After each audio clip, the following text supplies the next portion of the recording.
I was setting the table for dinner when my phone buzzed. It was my lawyer. Call me immediately. That night, I learned the signature draining my accounts was my own daughter's. For a moment, my chest tightened like the world had ended. How could the child I raised with my late wife do this? But instead of confronting her, I quietly set a trap, one she would never see coming. And when I finally walked into her home, smiling as if nothing had happened, they had no idea I already held the proof in my hands. Stay with me until the end of this story, and tell me in the comments where you're watching from. I want to know how far my voice reaches. The suit hung neatly on the back of my bedroom chair, the same gray one I'd worn to church services and family gatherings for years. The fabric had softened with time, but I kept it pressed and clean, just as Margaret liked it when she was alive. Slipping it over my shoulders, I caught a faint whiff of the cedar blocks tucked into my closet. They were meant to fight moths, but the scent had become something else, a reminder that the house was too quiet now. The kitchen light hummed faintly in the background, illuminating an empty table set for one. Tonight was supposed to be different. Marla had invited me to dinner, and though her invitations were rare, I tried to accept them without hesitation. Ever since Margaret passed, these small gestures felt like lifelines. Yet as I adjusted my tie in the mirror, a shadow of unease tugged at me. My reflection stared back with tired eyes, lines carved deep around the corners. Loneliness had a way of making even the strongest man feel hollow. I picked up my phone to check the time, and just then, it buzzed. The screen lit with a new message. 3 words glared at me like a warning flare. Call me immediately. It was from Victor Hale, my lawyer and friend for nearly 30 years. My thumb hovered over the screen. Victor never used words carelessly, and certainly not at this hour. My heart knocked harder in my chest as I slid my glasses up and pressed the call button. The line clicked, and I could hear the tension in his breath before he even spoke. "Ellis," he said, voice clipped and urgent. "We need to talk, right now." A chill ran through me. "Victor, what's going on?" "It's your accounts. I've been reviewing the bank statements, and something's very wrong." I gripped the edge of my dresser. The air seemed heavier, pressing down on my lungs. "Wrong how?" "Funds have been moved, large sums, over the past 6 months, transfers under your power of attorney, and Ellis," his pause carved silence into my ear, "the authorization came through with your daughter's signature." The words crashed over me like ice water. My knees nearly gave out, and I sank onto the edge of the bed. "Marla?" The name barely escaped my throat. I double-checked everything. "It's her, Ellis. She's been using your authority to drain your accounts." The room blurred. Memories flashed unbidden. Marla at 17, promising to take care of me after her mother died. Marla sitting in my kitchen years later, insisting I let her help with the bills. I had wanted to believe her heart was in the right place. Was all of it just a performance? "Victor, are you certain?" My voice cracked under the weight of betrayal. "I'm certain," he said firmly. "But listen carefully. You cannot confront her tonight. If you tip your hand, they'll cover their tracks. Let me investigate further." I stared at the floor, the carpet fibers twisting beneath my gaze. Inside, a storm was rising. Grief, anger, disbelief. My own flesh and blood, the daughter I trusted most, had signed away my security, my dignity. Without a second thought, images of Margaret swam through my mind. She had begged me, on her hospital bed, to keep the family together. I had tried. God knows I had tried. But now, the bond felt shattered beyond repair. "Do you hear me, Ellis?" Victor pressed. "Pretend you know nothing. Sit at that table tonight like you always would. We need time to gather proof." I swallowed hard, nodding though he couldn't see me. "All right," I whispered, though my chest burned with the words I wanted to scream. When the call ended, silence wrapped around me like a vice. I caught sight of my reflection in the hallway mirror. The suit, the weary face, the eyes burning with questions that had no easy answers. How could I walk into Marla's house tonight, smiling politely, when I now knew she had stolen from me? The night air was cool against my face as I walked up the stone steps leading to Marla's grand house. Every window glowed with warmth, spilling light onto the manicured lawn. 2 luxury cars sat in the driveway, polished so clean they caught the reflection of the porch lamps. From the sidewalk, it looked like a scene out of a glossy magazine. Family success, stability, comfort. Yet every step closer tightened the knot inside my chest. The heavy oak door swung open before I had the chance to knock. Marla's silhouette stood in the doorway, her smile wide, her voice sugary. "Dad, she signed your accounts empty." "Of course, sweetheart," I answered, forcing my lips to curve. My smile felt foreign on my face. Inside, the house was a cathedral to wealth. Gleaming hardwood floors reflected the golden chandeliers above. Along the hallway, new artwork lined the walls. Paintings I knew had price tags that could fund a family for years. I paused just long enough to take in the details. These weren't heirlooms or thoughtful acquisitions. They were trophies, bought with money that bore my name. Dorian appeared, carrying a crystal glass half filled with red wine. He moved with practiced ease, as though he'd been waiting for this performance. "Ellis, good to see you. Let me get you something to drink." His smile was polished, his voice too casual, too smooth. "Water will do," I said. My throat already burned from the lies filling the air. Marla guided me toward the dining room. The long mahogany table was set with silverware that glinted beneath soft candlelight. Plates were decorated with more than just food. They looked arranged, almost staged. I pulled out a chair and sat down, trying not to think about how many zeros had been pulled from my accounts to finance this pageantry. As I studied the scene, I caught Marla's gaze across the table. Her eyes shone with pride, as though she wanted me to see all she had built. All the while, the truth whispered louder. She had built it on theft, betrayal, and my trust. I raised my glass of water as Dorian toasted to family, prosperity, and good health. Their voices chimed with laughter, but beneath it all, I heard only the scraping sound of Victor's warning. I forced myself to join in the toast, lips forming words of gratitude that felt like ash. Every glance, every laugh, every touch of Marla's hand on my arm was wrapped in a kind of hollow affection. "Dad, you really must come by more often," she said sweetly, eyes sparkling. "Leo misses you." Her words should have comforted me. Instead, they pierced deeper. Was her affection genuine, or just another layer of deception? I held her gaze, searching for the daughter I once knew, the young woman I trusted with the keys to my accounts when grief had nearly undone me. But all I saw was the reflection of my own face in her carefully painted eyes. A father she could fool, a man too blind to see the trap until it had already sprung. Victor's warning echoed in my mind. Do not confront her. Let her think you trust her still. So I swallowed the fury rising in my chest, buried it beneath measured words and polite nods. The act was suffocating. With each laugh I feigned, with each polite answer, another nail was driven into the coffin of the father she thought I still was. And as the night wore on, my resolve hardened. Little did they know, I was already watching every move. The dining room shimmered with the kind of perfection only money could buy. The chandelier overhead scattered warm light across a table dressed in pristine linen, crystal glasses catching glimmers like frozen drops of fire. A bottle of Bordeaux stood proudly in the center, its label foreign and costly, the kind of wine I would never have spent a dime on. Each polished silver fork reminded me of Victor's warning. Every object here whispered the same truth. My name, my work, my sacrifices had paved this display.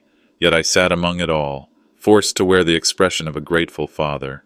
Inside, anger smoldered, tightly contained, like coals hidden beneath ash. Marla leaned toward me, her smile soft, her eyes gleaming. "Dad, I can't thank you enough for trusting me with the finances after Mom passed. You gave me the chance to show I could handle everything." Her words sounded sweet, almost innocent, but I could hear the undertone. Boasting, claiming a role she never earned. Dorian chimed in before I could reply, his voice dripping with rehearsed charm. And thanks to that trust, I've been able to pursue my deals without worry. Big opportunities. Ellis. Big money on the horizon. His tone carried the confidence of a salesman trying to sell hope. Each syllable felt like poison. My chest grew tight with every smug remark, every casual nod they gave each other. It was as if the two of them were speaking in code, celebrating a theft I was forced to applaud. The humiliation cut deeper than I expected. Sitting there, listening. I had to remind myself to keep my breathing steady, to lift the corners of my mouth in something resembling approval. Patience, I thought. Don't show them your hand. The conversation carried on, words sliding across the table like polished blades. Marla reached out to refill my glass, her tone syrupy. Dad, I've been thinking. Maybe it's time we move what's left of your funds into something more secure, a private investment account that Dorian and I can oversee. Less stress for you, more protection for your future. Her voice was as smooth as velvet, but beneath it, I heard the scrape of steel. They wanted the last piece of me, the only financial foothold I had left. Her suggestion echoed in my head like a gavel strike. Betrayal dressed in silk. My hand, hidden beneath the table, trembled so slightly I feared they would notice. I clutched my knee to still the shaking. Not tonight, I reminded myself. Not here. To react now would be to hand them victory on a silver platter. So I smiled. My lips moved as if carved from stone. That's thoughtful of you, Marla. We'll talk about it later. The rest of the evening blurred into a haze of clinking glasses and hollow laughter. I barely tasted the food, though I nodded at every compliment, chuckled at every weak joke Dorian tried to land. Beneath the mask, my thoughts hardened. Each word they spoke cemented the vow forming silently within me. Patience. Let them think I am blind. The day will come when her mask slips. And when it does, I will be ready. Near the end of the dinner, I lifted my glass. My voice was calm, steady, almost warm. To family, I said. They raised their glasses too, smiling without suspicion. But inside, my toast was different. Inside, I was raising my glass to their downfall. The silverware clinked softly around the table, laughter from Marla and Dorian echoing against the high ceiling of the dining room. I kept my lips curved into a faint smile, though inside a storm raged. They believed the silence meant surrender. Marla's eyes flickered toward me now and then, as if confirming my compliance, mistaking restraint for weakness. She couldn't see the thoughts threading through my mind, the careful notes of strategy beginning to form. The roast was carved, wine poured, yet the flavors tasted of ash in my mouth. My fork hovered, more for show than appetite. Beneath the stillness, an ember of rage glowed hotter with every glance exchanged between them. Patience was my shield, and that night I wore it well. I reached into my jacket pocket, fingers brushing against the old leather of my wallet. A pause, then a frown. Now where on earth? The words drifted with practiced confusion, a chuckle rising as I patted my coat again. Age does strange things, doesn't it? Always misplacing the simplest things. Marla's smile widened, syrupy and satisfied. Dorian leaned back in his chair, swirling his wine like a man who thought he'd already won. They exchanged a glance that spoke volumes, confidence in the illusion I was building. Let them think I was fading, forgetful. The small act would buy me what I needed most, an excuse to return later, unnoticed, to a house where I would begin unraveling their game. Don't worry, Dad, Marla said gently, almost patronizing. We'll keep an eye on things for you. The words landed like a dagger wrapped in velvet. My hand tightened on the napkin in my lap, but I forced another laugh, shaking my head as if amused by my own folly. Inside, a promise formed. This charade would not last long. Her next comment arrived dressed in casual sweetness. You know, Dad, It might be time to think about letting someone handle the bigger decisions for you, just so you can rest easy. Every syllable cut deeper than the last, stripping away the dignity I had earned over decades. To them, I was already a relic, a man to be managed, not respected. I lifted my glass, hiding the tremor in my hand. My nod was measured, controlled, but behind the mask, resolve hardened into steel. The rest of the evening blurred, plates cleared, laughter continued. And I sat there, nodding, smiling, storing every word like evidence in a trial yet to come. When I finally pushed back from the table, I rose with a steady grace, offering thanks for the meal, my face a portrait of gentle gratitude. The night air outside carried the faint chill of early autumn, crisp against my skin. Walking down the driveway, I allowed the mask to slip, jaw tightening as the mansion's lights glowed behind me. Each step was heavier than the last, not from age, but from the weight of betrayal pressing harder on my chest. In the quiet of the street, I whispered into the darkness, the words meant for no one but myself. She thinks I'm blind. I'll show her just how much I see. That night, behind the closed door of my own modest home, I began drafting the first move. This was no longer just about money. It was about dignity, about reclaiming the respect a father should never have to beg for. The night had been long, restless, and heavy. Sleep refused to visit. Every time the eyelids closed, the sound of Marla's sweetened words, words that carried venom beneath the sugar, would replay. Victor's warning still echoed in the dark. Don't confront her yet. Let her think you're blind. By the time dawn crept into the room, there was no rest left in me, only resolve. The first rays of sun slipped through the curtains, landing on the framed photograph of Margaret that rested by the bed. She was smiling, holding Leo as a baby, her eyes full of a calm strength I used to draw from, whispering into the empty air. The vow came naturally. I won't let her erase us, not you, not what we built. The house was quiet, but inside my chest, the battle drums had begun. After a small breakfast I hardly tasted, the phone was lifted with hands steadier than they had been in days. Victor answered on the second ring, his voice brisk, clipped. He must have been expecting the call. "Ellis? I'm ready," came the answer, calm and clear, though it carried the weight of sleepless hours. Victor didn't waste words. He laid out the plan as if setting chess pieces on the board, a rumor, deliberately placed, about me considering selling the house. Nothing official, just a whisper in the right ear. The kind of whisper Marla would never resist chasing down. It was bait, plain and simple, and like all bait, it required patience. Nodding into the receiver, I agreed. If she's as desperate as you think, she won't be able to hide it. Victor assured me he would handle the spread, keeping my name intact while letting the scent of money drift in Marla's direction. Stay calm. All you need to do is wait. She'll make her move.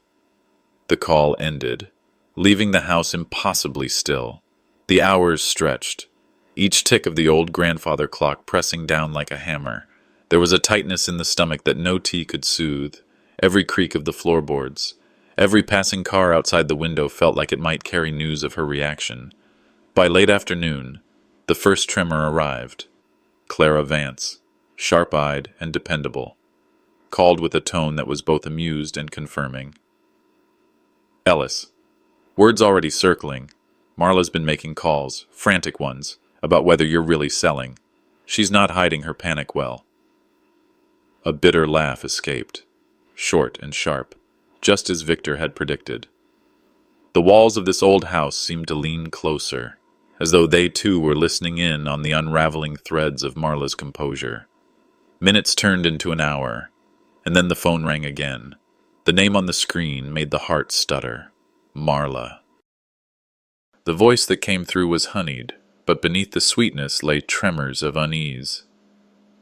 "Dad," she began, drawing the word out as if to soften it. "I heard you're thinking of selling the house, but why didn't you tell me?" The mask slid on smoothly, A low chuckle, rehearsed in the silence of the morning, slipped into the response. "Oh, is that what people are saying? Funny how rumors spread." Her pause was telling. She pushed further, still trying to coat it in affection, but the panic bled through every syllable. "Well, if you ever are thinking about it, you should tell me first. You know I'd want to help."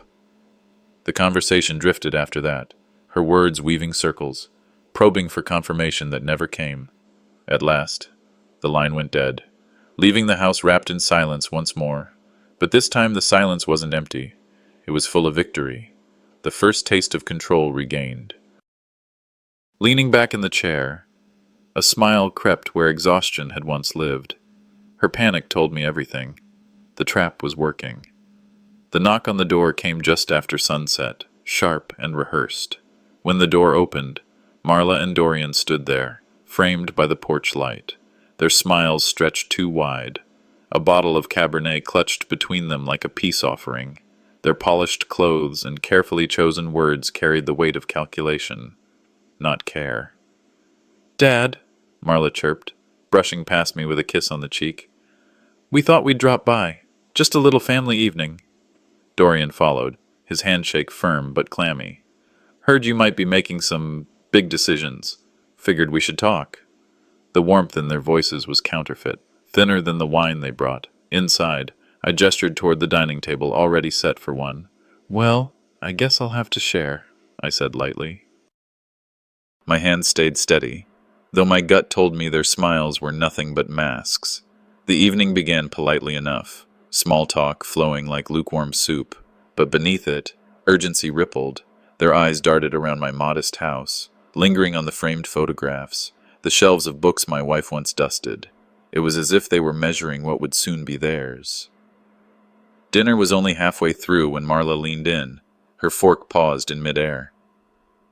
"Dad," she said sweetly, "you can't make decisions like this alone. Selling property, adjusting investments. It's too much for you.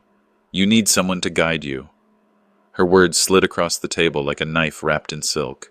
I took my time, wiping my mouth with the napkin, letting the silence stretch. Then I answered, calm and low.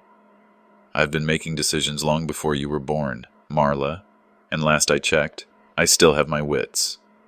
The air stiffened. Dorian's smile faltered before he tried to prop it back up. Marla gave a tiny laugh, high-pitched, meant to smooth over the moment. But the message landed where it was meant. I was not so easily led. I chewed slowly, looking from one to the other. Beneath the clatter of cutlery, my mind kept circling Victor's words. Keep them talking. Let them reveal themselves. Later in the meal, I played my part. Setting my glass down, I said casually, "I've been updating some paperwork lately. Just the usual. You know." The reaction was immediate, almost imperceptible, but enough. Marla's fork stilled, and Dorian's jaw tightened. He glanced at her, quick and sharp, before blurting, "So, the signatures. Are they finalized yet?" The slip was small, but damning. My face remained unchanged, as though I hadn't noticed. Inside, though.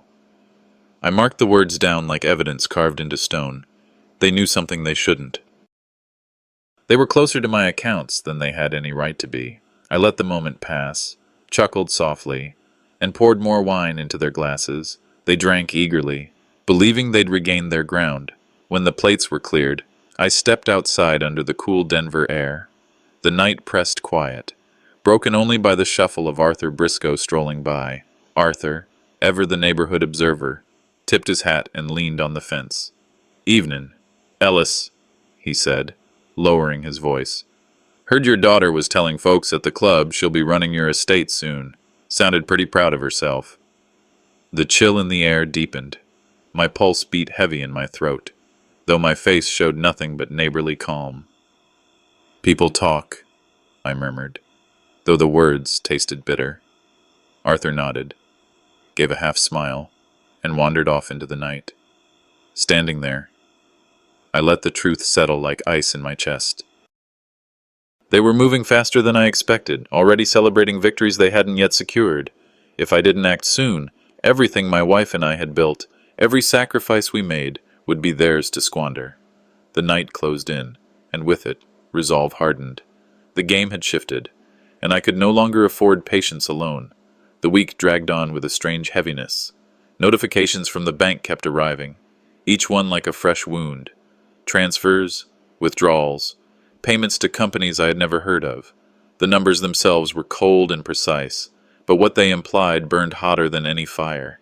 Each line on the statement carried Marla's shadow, her name carved into a betrayal I could no longer dismiss as a mistake. Every glance at those figures reminded me of the questions she and Dorian had lobbed at me during their visit, circling like vultures over a meal they already thought was theirs. The air in the house felt thicker.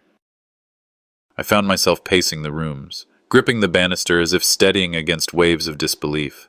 All those years of teaching her the value of honesty, the nights I spent calming her after nightmares when her mother was gone, were they already erased from her memory? Or was I simply too blind to see what she had been becoming all along? That was the mood when Clara called. Her voice came across the line crisp, careful, carrying the weight of someone who had seen too much. She asked me to come by her office, and I did, sitting across from her at a table scattered with spreadsheets and highlighted lines. She didn't soften the blow. "The numbers don't lie, Ellis," she said, sliding the papers toward me. "But your daughter already has." There it was, spelled out, forged transactions linked directly to a consultancy Dorian supposedly ran, transfers that bore signatures meant to be mine. The neat loops of my name, replicated but lifeless, stared back at me. Rage surged, sharp and immediate, but I pressed it down. This wasn't the moment to explode. This was the moment to remember Victor's advice. Let them think I was still the old man, too trusting to fight back. When I met Victor later that evening in his office, he didn't mince words either. His desk was a fortress of folders, every page another piece of evidence, another strand of the web Marla and Dorian had spun. He leaned forward, his tone low, urgent. "They'll try to flip the narrative," he warned. "They'll say you're no longer competent. Once they file that petition, it won't just be about money, it'll be about control of your life." Hearing that stung more than any forged signature. My own daughter, preparing to strip me not just of my savings, but of my very standing as a man, a father, a citizen. The thought of being legally declared unfit, of having strangers assigned to oversee the remainder of my days, twisted my stomach. It wasn't just theft, it was erasure. That night, as I sat back in my chair at home, Arthur Briscoe stopped by. His visits often carried bits of gossip, nothing more than neighborhood chatter, but this time, his words cut deep. He had overheard Marla on the phone, bragging quietly but confidently to someone that, "Dad won't be making decisions much longer. We'll handle it soon." The armrest beneath my grip creaked as I held it tighter. They weren't satisfied with draining accounts. They wanted to take my very name, to stamp me as incapable, to rewrite me as a man too frail to think for himself. I stared out the window into the Denver night, the city lights blurred by the storm inside my chest. This wasn't only about betrayal anymore. It was a war for my dignity, and it had only just begun. Marla's invitation came with the kind of sweetness that only masked something bitter. She called it a family meeting, a chance to talk about my future care. The words clung to me like damp fog. I knew what they meant: pressure, manipulation. One more step toward stripping away what dignity I had left. Pulling into her driveway that Saturday, the house glowed as if it were hosting a gala. Every window shone, every car polished to a mirror sheen. From the outside, it screamed success. Inside, I knew it reeked of deceit. Walking up those stone steps, I carried more than my own weight. I carried the memory of my late wife, the sacrifices we made to build everything now being circled by hungry vultures who happened to share my blood. The door opened. Dorian's smile stretched too wide, his hand clapping my shoulder as though we were comrades. Marla followed, her embrace lingering, her perfume sharp. "Dad, we just want what's best for you," she cooed. My gut twisted. This wasn't family care. It was theater. We gathered around the dining table, a gleaming stretch of polished wood set with expensive china. Sitting at the head, I felt like a defendant in court, awaiting the judgment of a jury stacked against me. Marla's voice floated through the air, syrupy but firm. "We're only worried about your health. You've seemed forgetful." Dorian nodded in solemn agreement, pouring wine as if to sanctify the moment. Then I saw him, Dr. Alan Kerr, seated smugly at the far end. His white coat was absent, but his presence shouted authority, bought and paid for. He cleared his throat. "Ellis, age can bring challenges. It may be time to consider allowing others to make the harder decisions." My jaw tightened. Every word was a dagger designed to cut my independence to shreds.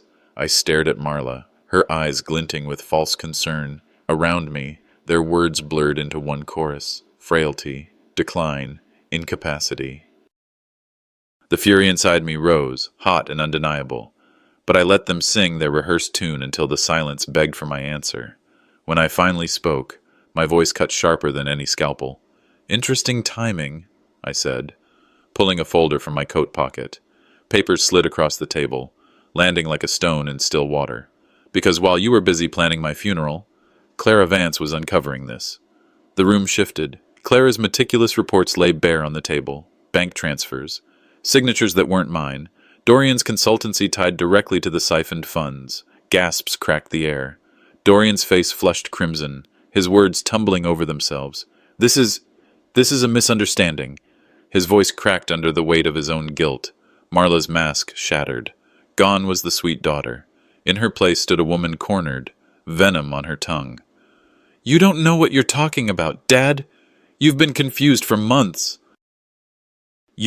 Enough, I snapped, my hand steady now. "I built this family's foundation with your mother. I am not confused. I am not finished, and I will not be erased." The silence that followed was heavy, broken only by the clinking of a glass against the table as my hand withdrew. I looked each of them in the eye. "Try to bury me, and you'll find yourselves under the weight of your own lies." The room froze, breathless, until a small voice broke through the tension. Leo, my grandson, sitting quietly near the corner, lifted his chin. "I believe you, Grandpa." Everything stopped. Marla's fury, Dorian's bluster, Kerr's smirk, it all dissolved in that one fragile declaration. Strength surged through me, not from the evidence, not from the threat I carried, but from the simple, unshaken loyalty of a child who still saw truth where others only saw opportunity. That single sentence gave me the strength to plan my final strike. The house was quiet after the storm of that night. The laughter that once drifted through Marla's halls had been replaced in my memory by the sharp edges of her voice and the venom of her accusations. Yet when I sat alone at my small kitchen table, I kept hearing Leo's soft words. "I believe you, Grandpa." That single sentence glowed brighter than all their hostility. I wrote notes to myself on a yellow pad, careful lines of thought, which accounts to freeze, which papers Victor should draft, which witnesses might speak when the time came. My hand trembled, but not from age, rather from the weight of betrayal and the resolve it had awakened. Morning light stretched across the linoleum floor, and I realized that grief had hardened into determination. My daughter had chosen deceit, my son-in-law had chosen greed, but Leo's choice reminded me that not all was lost. The bloodline hadn't been corrupted completely. I underlined a sentence in my notes. Patience is not weakness, it is preparation. Later that week, I met Arthur Briscoe at a corner cafe downtown. The place smelled of burnt coffee and buttered toast. Its chatter a low hum. Arthur leaned across the table, lowering his voice. "Word is out," he said. "People saw how Marla lost her temper. Neighbors whisper she can't keep her cool. It's making the rounds. Ellis." I stirred my coffee slowly, watching the swirl. The thought of my daughter's reputation collapsing left me with no joy, only a dull ache. "She was still my little girl once," I murmured. "But now she's tearing down her own house." Arthur nodded gravely. Folks notice. Ellis. They talk. Dorian's name isn't faring much better. Some say his business deals look shaky. The more they push, the more people doubt them. For a moment, sorrow pressed heavier than anger. A father wants to protect his child, not watch her fall under the weight of her own schemes.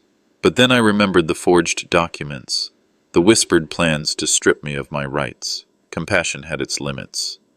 That afternoon, I met Victor Hale in his office. The blinds were half drawn, leaving slats of sunlight on his desk stacked with folders. His eyes were sharp, his tone measured. Ellis, listen carefully. Marla may try to file for guardianship.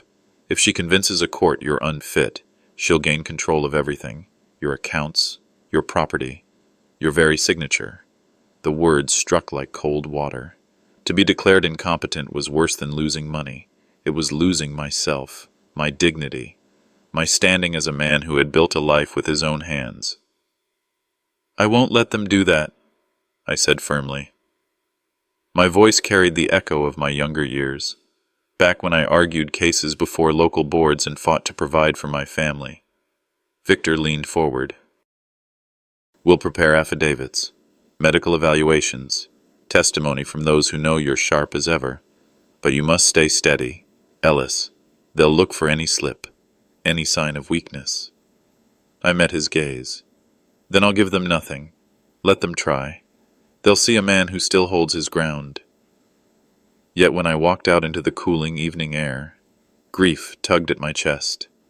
My daughter plotting to brand me senile. It was a wound deeper than any financial theft. Pride and sorrow wrestled inside, but pride began to take the upper hand. That night, I sat in my living room, the picture of my late wife resting on the mantel. Her smile, forever frozen in that photograph, seemed to ask whether I was protecting what we had built. I whispered into the stillness, I'll guard our legacy until the last breath. They won't erase us. The room was hushed, but then my phone lit up. A message from Victor. Ellis, we need to meet tomorrow. Urgent. New evidence surfaced. I set the phone down, heart pounding, staring at the shadows across the wall. Something unseen had entered the game. The morning light spilled across Victor Hale's office, bouncing off the framed certificates that lined his wall. He wasted no time. A stack of documents sat neatly on his desk, the kind that carried weight heavier than stone. Ellis, he began, sliding them toward me. You need to see this. The papers trembled slightly under my fingers, not because they were unsteady, but because I already knew what I would find.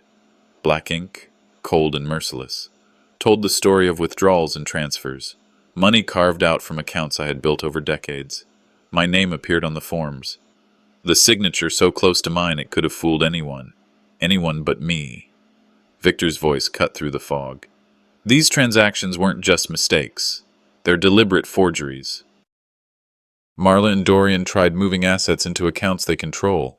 They've crossed the line. Anger burned hot under my ribs, but it wasn't blind rage. It was sharp, clear. My dignity, my very name, had been twisted into a weapon against me. I leaned back, forcing my voice to stay even. So, it's no longer suspicion, it's fact. Victor nodded grimly. For a moment, grief rippled through me. Grief for the daughter who once held her mother's hand at the hospital bedside. The daughter who cried into my shoulder after the funeral. But those memories clashed hard against the reality before me. Betrayal has a sound, and it's the scrape of a forged pen scratching across paper. Later that day, Clara Vance joined us, a slim folder tucked under her arm. She spread the contents across the table. Spreadsheets, charts, highlighted trails of money moving where it never should have gone. Her voice was calm, precise, every word carrying the weight of proof. The falsified records point straight back to Marla, Clara said. Dorian's consultancy acted as the funnel, but she signed off on everything. They thought burying the trail in shell companies would work. It didn't. Her words hit like hammer blows. I clenched my jaw, steadying myself. She didn't just betray me, Clara, I whispered, staring at the documents. She betrayed her mother's memory. Everything we built together, she's trying to erase it. Clara laid a hand on my arm, her voice softer now. "You still have time to stop them." The air in Victor's office felt charged, as though the walls themselves bore witness to the truth. I nodded, though my chest ached with the weight of it all. By evening, the storm arrived. Marla burst into my house, her footsteps striking hard against the floor. Her face, once familiar, now seemed carved from stone. "How dare you spy on me?" she snapped, voice slicing through the quiet room. The dam inside me broke. "A spy on you?" My voice rose, rougher than I intended. "You drained my accounts, forged my name, plotted to strip me of everything. Don't you dare call this spying. It's survival." Her eyes flashed, and for the first time, her sweetness dropped away, revealing the steel beneath. "You're old, Dad. People will believe you're confused. They'll believe me." The words cut deeper than any blade. For a moment, the silence between us roared louder than her accusation. I straightened, drawing from the last reserves of a father's pride. "You can call me old, Marla, but don't mistake my years for weakness. I will take you to court if I have to. You will not bury me while I'm still breathing." Dorian lingered in the doorway, silent, his smirk betraying cowardice more than strength. Marla's face twisted with a mix of fury and disbelief, as though the man who raised her had suddenly turned into an enemy. "You'll regret this," she hissed, before storming out. The door slammed shut, the sound echoing through the house like a verdict. The silence that followed was heavier than the confrontation itself. I sank into my chair, the weight of 78 years pressing down, but my resolve stood firm. Hands steady now, I pulled a sheet of paper from my desk. The pen slid across the page, every stroke carrying the strength of defiance. I authorized Victor to begin court proceedings. My signature, my real one, stared back at me, not forged, not stolen, mine. As the ink dried, the phone buzzed. Arthur Briscoe's voice crackled through the voicemail, breathless with urgency. "Ellis, you won't believe who just came forward as a witness." I leaned back, pulse quickening. The message ended, but the name he spoke lingered in my mind, sending a chill straight through my bones.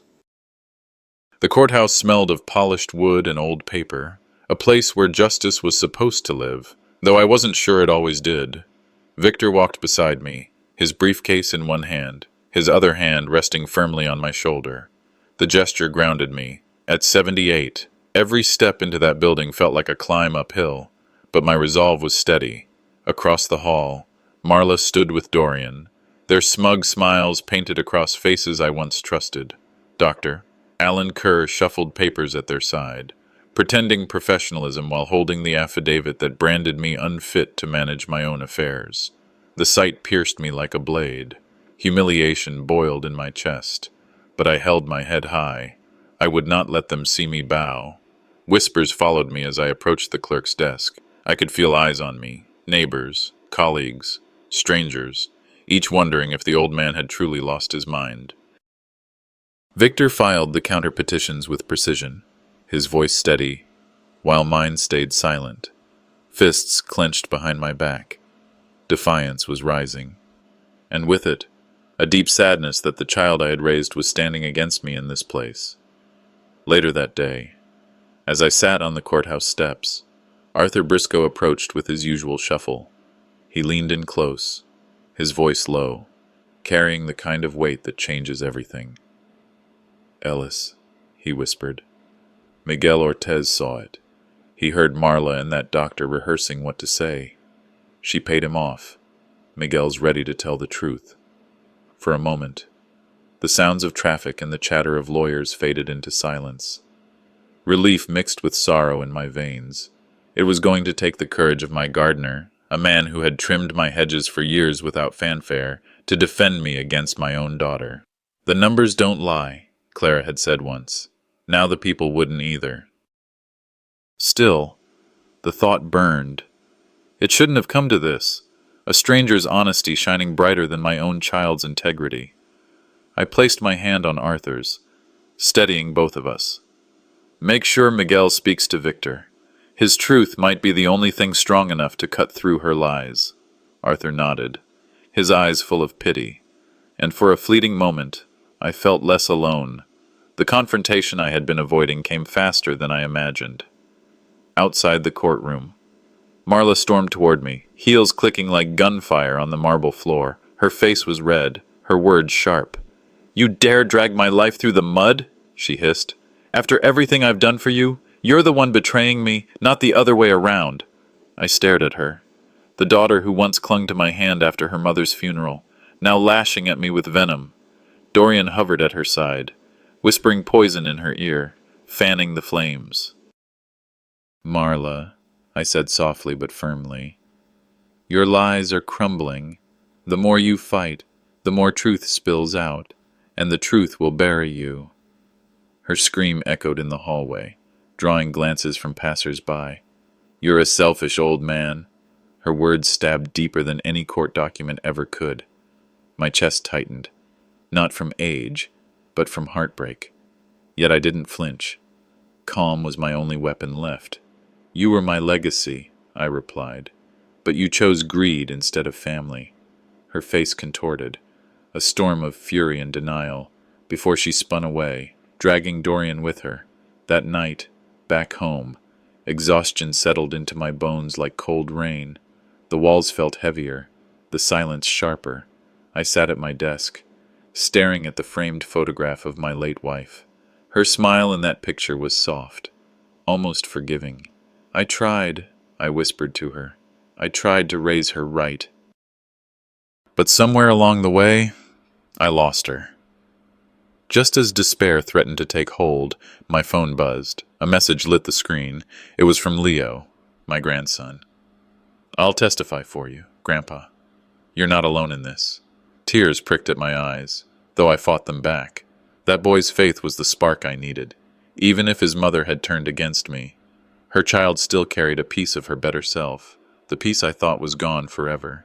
As I laid the phone down, Victor's call came through. His voice was urgent but steady. "Ellis, the judge has ordered a full hearing. Marla's lies will face the light." I sat back in my chair, weariness giving way to resolve. Tomorrow, the real battle would begin, not just for my money, but for my name, my dignity, and the truth my daughter tried to bury. The courthouse was filled with the low hum of whispers as I walked to the witness stand. My cane tapped against the polished floor, but I kept my back straight and my chin up. Every eye followed me, and I knew this moment was not just about money or property. It was about proving that I still had my dignity, that I was still Ellis Garner, not the helpless old man Marla and Dorian painted me to be. When the judge asked me to speak, I took a steady breath. The memories of my late wife lingered with me, giving strength. I told the court of my life's work, how I had built a business from nothing, provided for my family, and, after my wife's death, trusted my daughter to help manage my affairs. My voice caught when I spoke of trust, but I made sure each word was clear. I wanted the court to see not just an old man, but a man who had spent 78 years standing by his principles. Clara Vance, the forensic accountant, stepped forward next. She laid out evidence that couldn't be denied: bank transfers, forged signatures, paper trails leading back to accounts tied to Dorian's consultancy. Every slide, every page was a blow to the story Marla and Dorian had spun. I watched their faces pale, Marla trying to remain composed, Dorian shifting nervously in his chair. Then came Miguel Ortez, my gardener of 20 years. His hands trembled slightly as he took the oath, but his words rang steady. He told the court how he had overheard Marla coaching Dr. Alan Kerr, telling him exactly what to write in his affidavit, that I was slipping, that I was unable to make sound decisions. His testimony was the stone that broke the dam. The air in the room changed, thick with realization. The judge leaned forward, his voice sharp. "Mrs. Knox, this court is gravely concerned with the credibility of your claims." Marla tried to answer, but the words came out jagged, her voice high and desperate. Dorian placed a hand on her arm as if to steady her, but his own mask was slipping. Dr. Kerr, under pressure, stammered before admitting he had been influenced. Gasps rippled through the courtroom. Watching my daughter unravel in front of everyone was not the victory I had once imagined. It hurt. The girl I once carried on my shoulders, the young woman I had walked down the aisle, was now exposed for lies and greed. But the truth had to stand. It was the only way forward. The judge ruled firmly, I was of sound mind, fully capable of managing my own affairs. He condemned Marla's actions and noted that her behavior might lead to criminal charges. Dorian, without a word, slipped out of the courtroom, leaving Marla to face the wreckage alone. She sat crumpled, her face hidden behind trembling hands. Leo came to me in front of everyone. "Grandpa," he said, his voice steady, "I believe you." I always did. He hugged me tightly, and for a moment, the noise of the courtroom faded. It was just the warmth of family, the way it should have been. That evening, back at my modest home, I sat before my wife's portrait. The quiet of the house felt different now, not empty, but at peace. I whispered to her, telling her that I had kept my promise, that our legacy remained ours. The wound of betrayal still ached, but the triumph of truth eased it. I thought of the viewers who might hear this story one day, people my age who had lived through their own share of hardships.